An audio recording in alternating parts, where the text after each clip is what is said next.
Hey everybody, I hope this message finds you happy and healthy. It's Joe with Bumbling Acres, and there's a thought that crossed my mind. I'm on my way. I have to go into my work office to pick up a few things, my corporate job.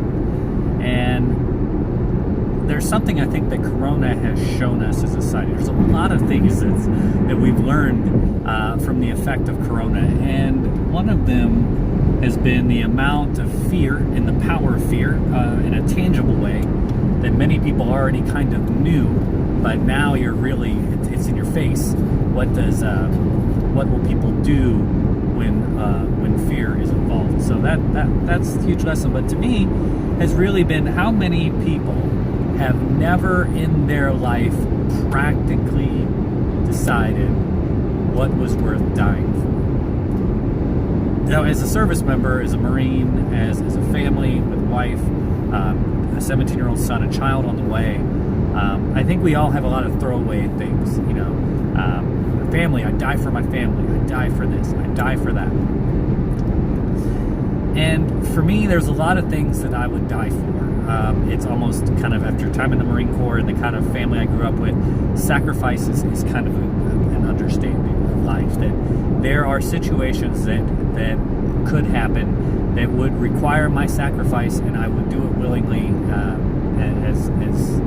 because that is part of the social contract of life. That there are circumstances that are more important than I am, and navigating life, what gives things ultimately their value is the sacrifices we are willing to make for them.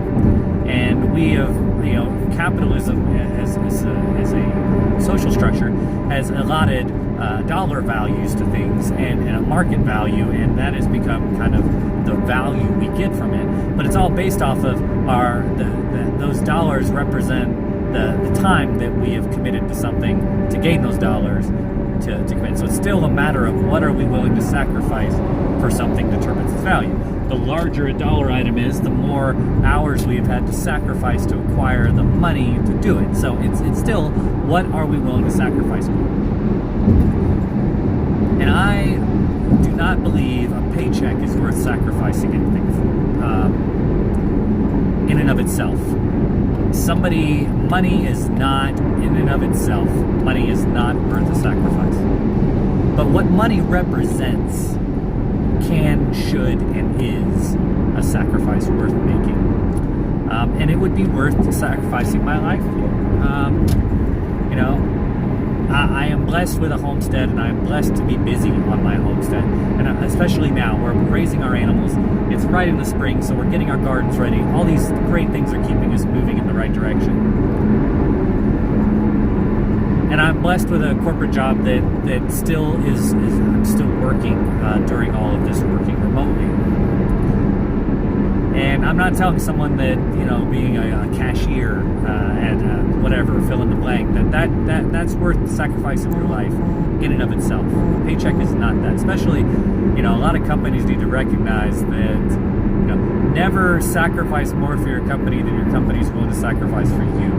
And many people work a job where they could die tomorrow and they would have their, before their obituary was printed, they'd have a new person filling their shoes. And that's a reality. So your value shouldn't come from the job you have, but the purpose that job provides you. My corporate job has value to me because it provides me the circumstances and the resources I need to fully commit to homesteading. So that has value. So I would be willing to risk my life, sacrifice my life for my job because of the purpose that it provides.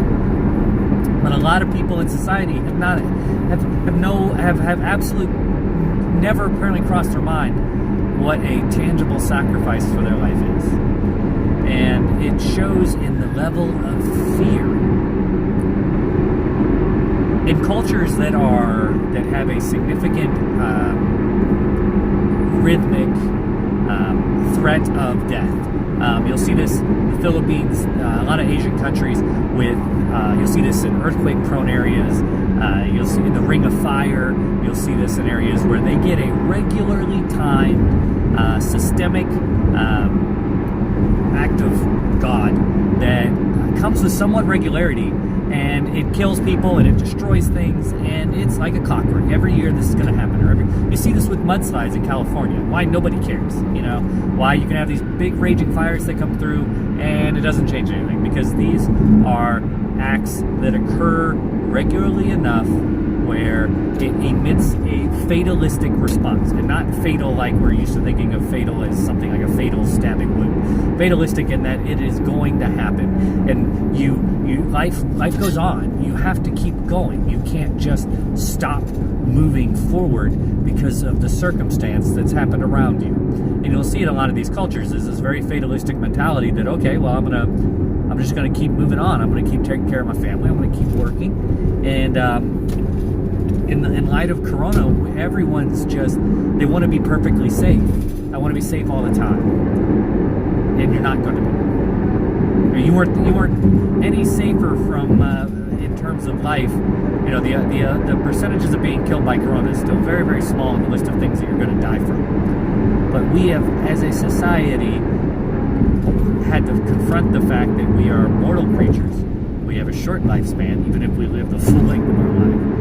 And we only have this much time on this earth. And I'm sorry, I've rambled. I try not to ramble, but I'm really good at rambling. But I would, as a homesteader, what am I willing to sacrifice myself for? Tangibly, I would have you ask that of yourself. Tangibly, what would I practically be willing to sacrifice myself for? And don't throw up with my family. That's just abstract. How does that sacrifice manifest itself in your life? Daily, weekly, yearly? What tangible actions are you taking to show the sacrifice for the things that matter to you? And at some level, we're going to have to return as a society to functioning normally. And the question is, at what point are you willing to take those steps out into a society that isn't safe? Because Corona didn't make our society unsafe. Corona exposed that we weren't nearly as safe as we thought. Same as the 9/11 attacks. So those are my thoughts. What are you willing to sacrifice for? Have a great, wonderful day. I hope the message finds you happy and healthy. And bye.